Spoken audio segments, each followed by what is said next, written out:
பேச்சுவார்த்தை America, Russia, Ukraine 3 நாடுகளும் பார்த்தீங்கன்னா, அபுதாபில உட்காந்து பேசிக்கிறாங்க. இப்ப அது முடிவுக்கு வந்திருக்கு. ஸோ அதோட முடிவுல பார்த்தீங்கன்னா, எல்லாத்துக்கிட்டயும் போய் கேட்டிருப்பாங்க இல்லையா? என்னாச்சு? ஏதாச்சு? அப்படிங்கிறது போல. ஸோ அதோட விஷயங்கள் வர ஆரம்பிச்சிருக்கு. 24 ஜனவரி சாட்டர்டே மிக முக்கியமான முடிவுகள் எட்டப்பட்டிருக்கு. பாசிட்டிவ் அப்புறம் கன்ஸ்ட்ரக்டிவ் அப்படிங்கிறதோட உக்ரைன் தரப்புன்னு சொல்லிக்கிறாங்க. ரஷ்ய தரப்புல போய் கேட்டோம் அப்படின்னா, ஆ முடிவுகள் எடுத்தோம்னு சொல்ல முடியாது. எந்த முடிவுகளும் எடுக்கலன்னு சொல்ல முடியாதுங்க. அப்படிங்கிற சொல்லிட்டு அவங்க பாட்டுக்கு போயிட்டாங்க. அமெரிக்க தரப்பு பாசிட்டிவ், குட், கிரேட் அப்படிங்கிற பண்ண அவங்க தரப்பு போயிட்டாங்க. அமெரிக்கா, ரஷ்யா எதையுமே பேச போறது கிடையாது. உக்ரைன் மட்டும் ஏதாவது பேசினா தான் உண்டு. அந்த வகையில பார்த்தீங்கன்னா, அபுதாபில பார்ட்டிசிபேட் பண்ணக்கூடிய நபர்கள் பார்த்தீங்கன்னா, உடனே ஜெலன்ஸ்கி அவர்களுக்கு கூப்பிட்டுருக்காங்க. ஏன்னா ஜெலன்ஸ்கி சொல்லு. என்னாச்சு? என்னாச்சு?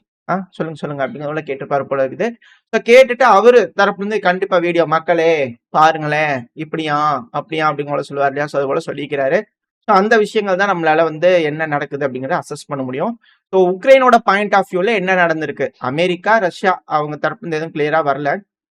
உக்ரைனோட பாயிண்ட் ஆஃப் வியூல என்ன நடந்திருக்குன்னு கேட்டீங்கன்னா, பாசிட்டிவ், கன்ஸ்ட்ரக்டிவ் இந்த ட்ரைலேட்டரல் மீட்டிங் அப்படிங்கிற சொல்லிக்கிறாங்க. அப்படி என்னப்பா நடந்துச்சு அப்படின்னு கேட்டீங்கன்னா, இன்வால்வ்மெண்ட் இந்த நெகோசியேஷன்ல பண்ணா ராணுவ நபர்கள் பாத்தீங்கன்னா, ராணுவத்துல இருக்கக்கூடிய நபர்கள் உதாரணத்துக்கு புடானோ அவர்கள், அப்புறம் ரஷ்யா தரப்பு அமெரிக்க தரப்பு இந்த 3 நாடுகளோட ராணுவ தலைமை அந்த மிக முக்கியமான நபர்கள் இந்த மீட்டிங்ல இந்த நெகோசியேஷன்ல பார்ட்டிசிபேட் பண்ணிக்கிறாங்க.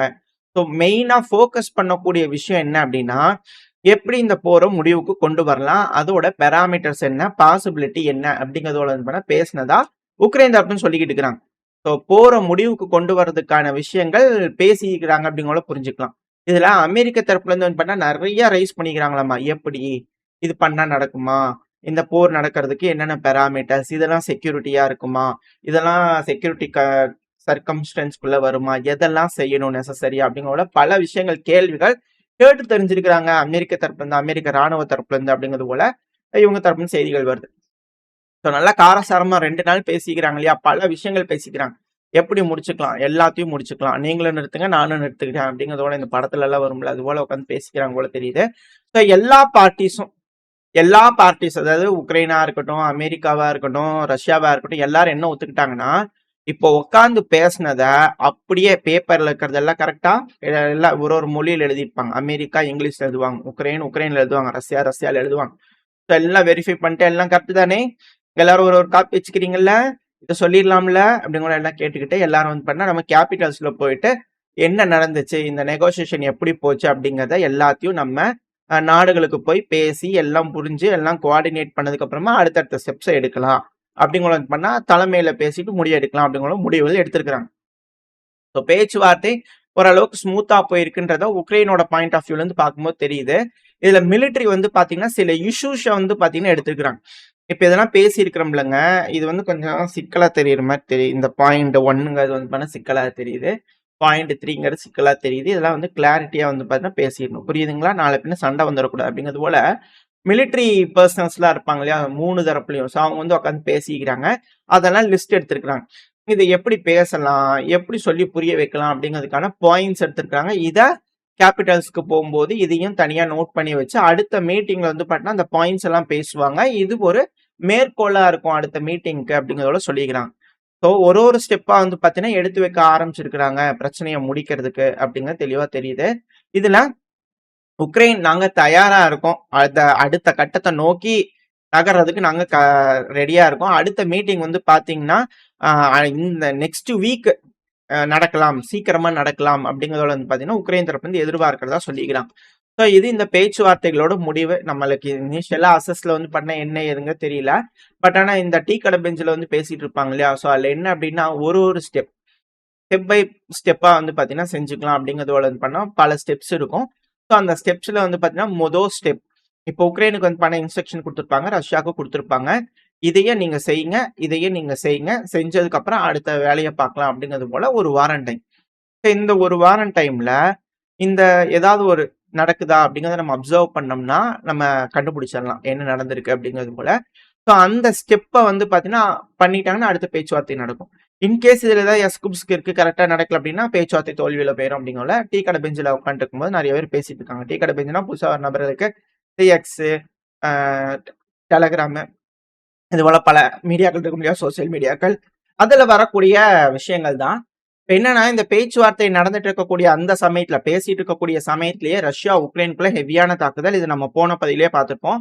Nearly 400 drones and missiles. 400 கிட்ட ஏரியல் அசெட்ஸ், அதாவது துல்லிய தகவல்கள் அப்படிங்கிறது எப்பவுமே உக்ரைன் தரப்பு தருவாங்க. தோராயமா குடுக்கக்கூடிய தகவல்கள் வேற. துல்லிய தகவல்கள் அப்படிங்கிறது 3096 ஏரியல் அசெட்ஸ். இதுல மிசைல்கள், பல்வேறு மிசைல்கள், ஜிர்கான் மிசைல், பாலிஸ்டிக் மிசைல்னு பல்வேறு மிசைல்கள். அது கூட ட்ரோன்கள். இது போல 396 ஏரியல் அசெட்ஸ். அதனால இதெல்லாம் சேர்ந்து கம்பைன் வந்து பாத்தீங்கன்னா, உக்ரைன்ல தாக்குதல் பண்றதுக்கு ரஷ்ய தரப்பு வந்து பயன்படுத்திக்கிறாங்க. இதுல 2 மிசைல், 18 ட்ரோன்கள் வந்து பாத்தீங்கன்னா 17 பகுதிகளில் தாக்குதலை ஏற்படுத்தி இழப்புகளை ஏற்படுத்தியிருக்கு. 12 பகுதிகளில் உதிரி பாகங்கள் உதிரி போய் விழுந்து சேதங்கள் ஏற்பட்டிருக்கு அப்படிங்கிற உக்ரைன் தரப்புன்னு சொல்லிக்கிறாங்க. ஸோ உக்ரைன் முழுவதும் கரண்ட், தண்ணி இது போல ஏகப்பட்ட விஷயங்கள் தட்டுப்பாடு இருக்கு. இதுல எல்லாம் ரெடி பண்ணிக்கிட்டு இருக்காங்க. கீவ்ல வந்து பண்ணா பார்ஷலா ரெடி பண்ணியிருக்கோம் அப்படிங்கிற செய்திகள் வந்துட்டு இருக்கு. இது இப்ப வரக்கூடிய செய்திகள். இதுக்கு உதவியா வந்து பாத்தீங்கன்னா, யூரோப்பியன் யூனியன் 447 ஜெனரேட்டர்ஸ் வந்து பாத்தீங்கன்னா, உக்ரைனோட பல பகுதிகளுக்கும் கொடுத்திருக்காங்க. 447 ஜெனரேட்டர்ஸ் அப்படிங்கிறது எப்படின்னு, ஒரு 40,000 ஜெனரேட்டர்ஸா இருந்தா தானே ஏதோ யூஸ் ஆகும். ஏன்னா ஒரு பகுதி 2 பகுதி இல்ல. Kyiv, Donetsk, Zaporizhzhia, Chernihiv, Kyiv, Kherson, Odesa, Sumy, Mykolaiv இது போல பல பகுதிகளில் இருக்கக்கூடிய ஒரு வில்லேஜுக்கும் தாக்குதல் நடக்கக்கூடிய வில்லேஜஸ் எல்லாத்துக்கும் வந்து பார்த்தீங்கன்னா 447. ஒரு வில்லேஜுக்கு என்னங்க ஒரு ஜென்ரேட்டருங்களா அப்படிங்கிற கேள்விகள் இருக்கு. என்ன மாதிரி ஜென்ரேட்டர், என்ன ஏது, எப்படி நல்லா பவர்ஃபுல்லா இருக்குமோ அப்படிங்கிற கேள்வி எல்லாம் இருக்கு. ஸோ பார்ப்போம் இதில் எத்தனை நேரத்துக்கு எந்த மாதிரி டைமுக்கு உதவுது அப்படிங்கிறது போல. பட் இப்போதைக்கு பார்ஷலாக கொஞ்சம் கொஞ்சம் ரெடி பண்ணி கரண்ட் கொடுத்துட்டு இருக்காங்க உக்ரைன் முடிஞ்ச வரைக்கும். இது ரஷ்யா உக்ரைன் பிரச்சனையில நடக்கக்கூடிய விஷயங்கள். அடுத்து ட்ரம்ப் த பாஸ், அவரோட செய்திகள் இல்லைன்னா எப்படி, பல்வேறு விஷயங்கள், அதாவது ஃபோக்கஸ் எல்லாமே ட்ரம்ப் அவர்கள் மேலதான் இருக்கணும். அவர் இருக்கிற வரைக்கும் 4 வருஷத்துக்கு அவர் மட்டும்தாங்க செய்தியிலேயே அப்படிங்கிறது போல அல்ல குறையாத அளவுக்கான செய்திகள் அவர் தரப்புல வந்துகிட்டு இருக்கு. டிஸ்கம்பாபுலேட்டார் அப்படிங்கிறது போல வந்து பாத்தீங்கன்னா ஒரு புது ஆயுதத்தை நாங்க யூஸ் பண்ணிட்டோம் இனி சொல்லல ரைட் அப்போ அப்படிங்கிறது போல அமெரிக்க தரப்பு டொனால்டு ட்ரம்ப் அவர்கள் சொல்லிக்கிறார். இது என்ன டிஸ்கம்பாபுலேட்டர் என்ன அப்படிங்கிற போல இருக்குன்னா, அக்விசேஷன் அக்வஸ்டிக் வெப்பன். அதாவது அக்வஸ்டிக் அப்படின்னா சத்தம் ஏற்படுத்துறதுனால அதான் சத்தத்தையே ஆயுதமா பயன்படுத்தக்கூடிய ஆயுதம். சத்தம் வர்றதுனால எதிரிகள் வந்து பண்ணா நிலை குலைஞ்சு போயிடுவாங்க. இந்த கேம் விளையாடுறவங்களுக்கு தெரிஞ்சு இந்த பார்டு கேரக்டர்லாம் இருக்கும் இல்லையா, ஸோ டுடுடுடுடுன்னு சத்தம் வந்துச்சுன்னா எதிரில் இருக்கக்கூடிய எனிமையில டேமேஜ் ஆகும் இல்லையா, அதுபோல். அதாவது இது வந்து முதல்ல இந்த டிஸ்கம்பாபுலேட்டரை யூஸ் பண்ணி அட்டாக் பண்ணும்போது கடுமையான சத்தம் 160 டெசிபிள் வந்து பண்ண சத்தம் வந்திருக்குதாமா. ஸோ அதை கேட்டோடனே மூக்குல எல்லாம் வாயிலெல்லாம் வாமிட், பிளட் வாமிட் இது போல பண்ண ஆரம்பிச்சாங்களாமா. என்ன நடக்குன்னே தெரியாம அப்படியே கிருகின்னு வந்து அப்படியே கீழே வந்து அப்படியே மயக்கமாயிட்டாங்களாமா. இது போல வந்து வெனிசுலாவே நிலை குலைஞ்சு போனதுக்கு அப்புறமா ட்ரோனு, ஹெலிகாப்டர் இது போல பல்வேறு வண்டிகளை அனுப்பி விட்டு உள்ள கரெக்டா இறக்கி அங்க மீதம் இருக்கக்கூடிய நபர்களோட தாக்குதல் பண்ணி அதுக்கப்புறம் வெனிசுலாவோட பிடிச்சிட்டு போயிருப்பாங்க போல தெரியுது. ஸோ இது போல வந்து பண்ண சொல்லிக்கிறாங்க. இது சரிப்பா, இது போல ஒரு ஆயுதம் இருக்குன்னா இது எப்படி, இது வேற ரகமா இருக்கும் போல இருக்குதே. அந்த ஏரியால யூஸ் பண்றாங்கன்னா அங்க சிவிலியன்ஸ் சேர்ந்து தானே பாதிப்படைவாங்க. ரொம்ப மோசமான வெப்பனா இருக்கும் போல இருக்கே.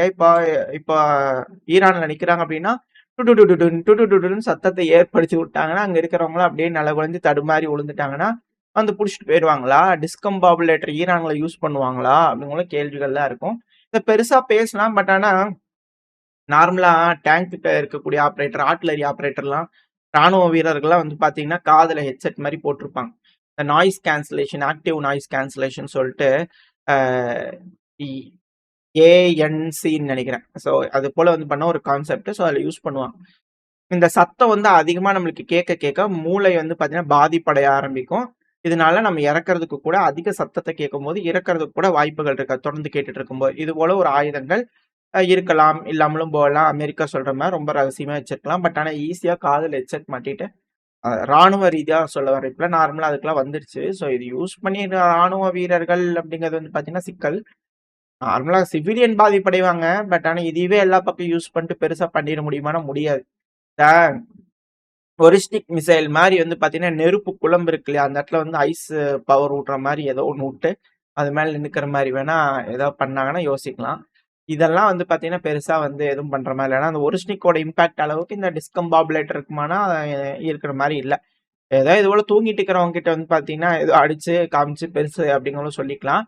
ஈரான் மாதிரியான ஒரு நாட்டுக்கிட்ட இந்த இது வேகாது அப்படிங்கிறத பல அனலிஸ்டோட கருத்துக்கள் என்ன நடக்க போகுது அப்படிங்கிறத வெயிட் பண்ணி பார்க்கலாம்.